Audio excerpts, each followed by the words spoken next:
On. Bentar ya. Oke, mulai ya. Dan aku search. Win.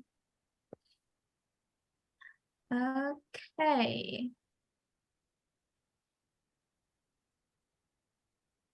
Udah record, Dik? Sudah. Suaraku krungu ora? Iya, krungu. Jelas. Mulai record, wis? Sudah.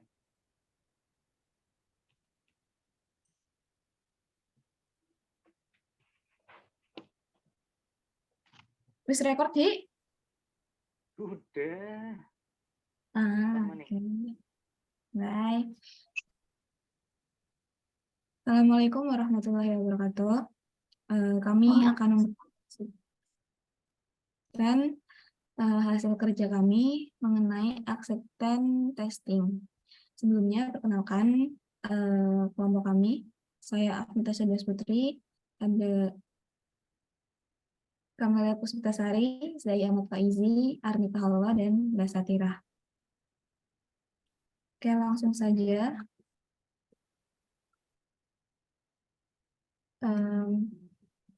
Pengertian dari acceptance testing. Oke, pengertiannya merupakan fase pengujian perangkat lunak yang dilakukan untuk menentukan apakah suatu sistem atau aplikasi sudah memenuhi persyaratan dan harapan pengguna akhir atau pemangku kepentingan. Acceptance testing memiliki kaitan yang erat dengan kebutuhan pengguna software atau aplikasi, persyaratan, serta tahap bisnis yang dilakukan demi menentukan apakah sebuah sistem sudah cukup mumpuni kemampuannya dan kriteria desain awal. Tujuan yang pertama untuk mendapatkan hasil yang efektif, kemudian ada tujuan untuk mematuhi persyaratan sebelum dirilis atau diperbaruinya suatu aplikasi atau software, dan tujuan yang terakhir, tes ini memastikan semua rancangan sudah sesuai selama pengujian. Adapun manfaatnya, acceptance testing memiliki manfaat untuk meyakinkan pengguna atau pelanggan dari aplikasi atau software apakah sistem dapat diterima dengan baik atau tidak. Sebelum melakukan acceptance testing, para developer akan melakukan unit testing, integration testing, dan system testing. Bisa dikatakan bahwa acceptance testing merupakan bentuk kesepakatan resmi antara pembuat dan pengguna dari sebuah aplikasi. Pengujian ini membentuk metode yang sederhana untuk memastikan apakah program yang ada sudah memadai spesifikasi yang dari awal sudah bisa kita lihat.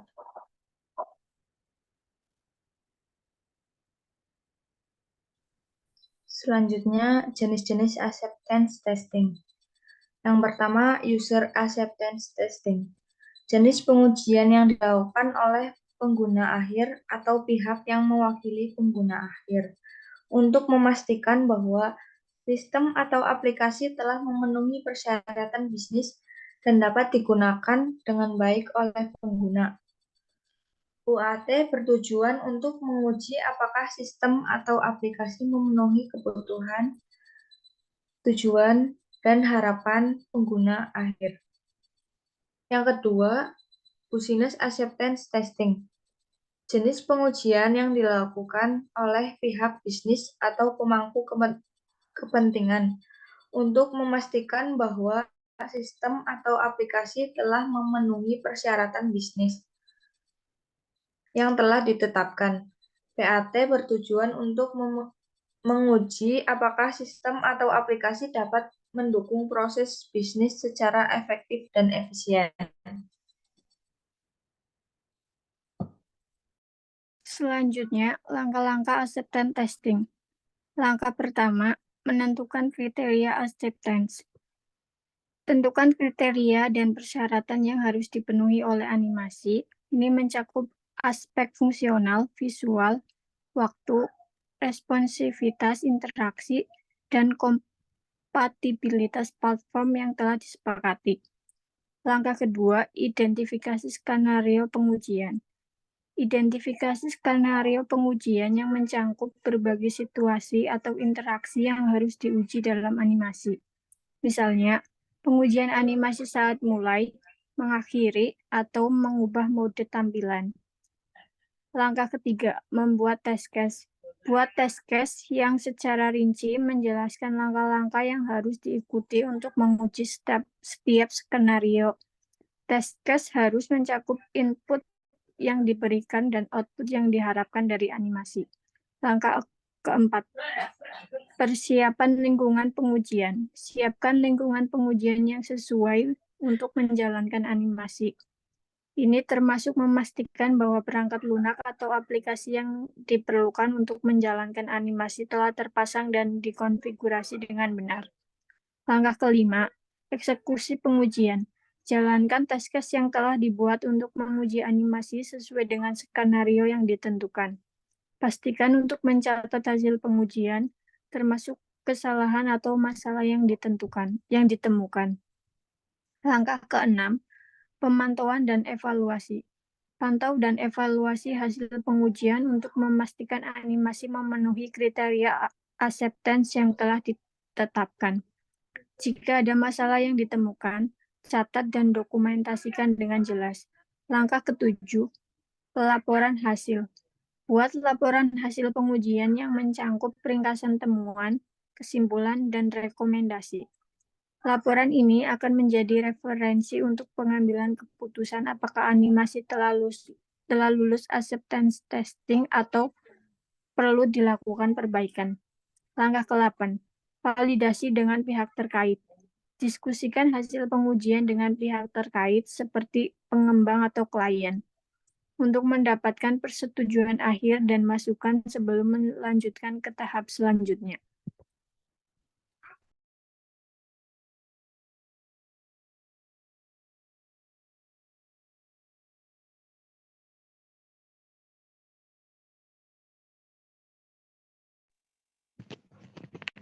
Penerapan acceptance testing pada aplikasi Telegram.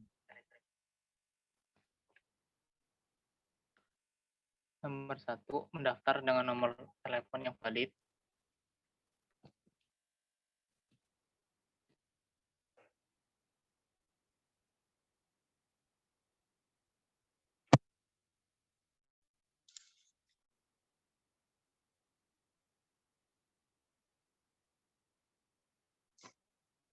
Cek.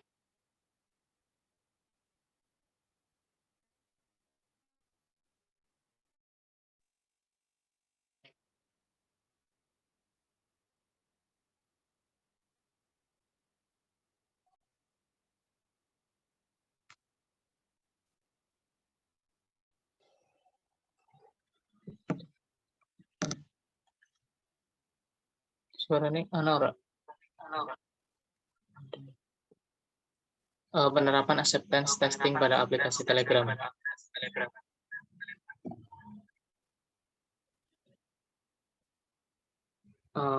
Nomor 1, mendaftar dengan nomor telepon yang valid. Data valid karena nomor telepon berhasil didaftarkan dan pengguna dapat mengakses fitur-fitur Telegram. Hasil yang terjadi sesuai dengan hasil yang diharapkan. 2, mendaftar tanpa memasukkan nomor telepon. Data tidak valid karena aplikasi menampilkan pesan kesalahan bahwa nomor telepon harus diisi.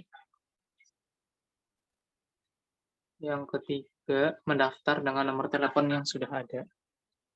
Data tidak valid karena aplikasi menampilkan pesan kesalahan bahwa nomor telepon telah digunakan sebelumnya. Yang keempat, mengirim pesan teks kepada kontak yang valid.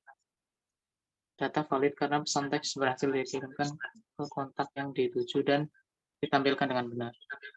Yang kelima, mengirim pesan teks tanpa memasukkan kontak. Data tidak valid karena aplikasi menampilkan pesan kesalahan bahwa kontak harus dipilih sebelum mengirim pesan. Next.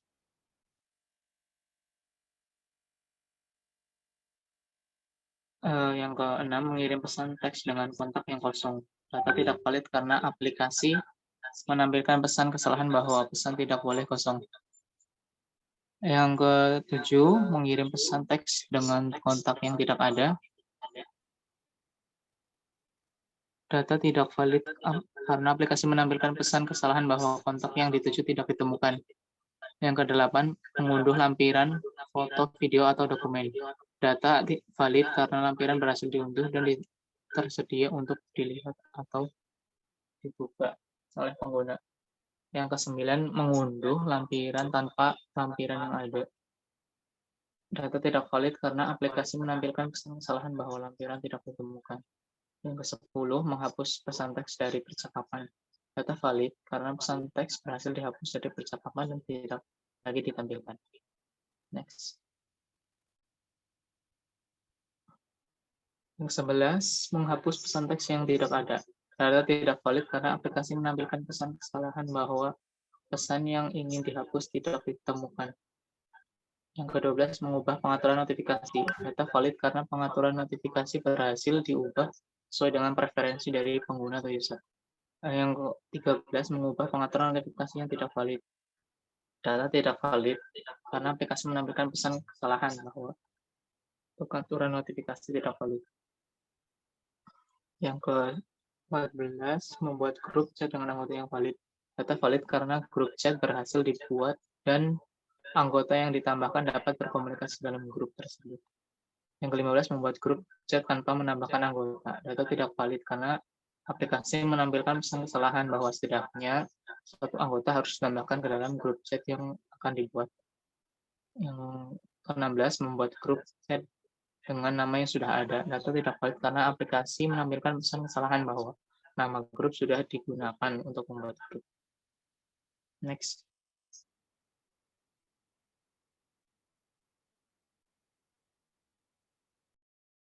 Oke, selanjutnya kuesioner.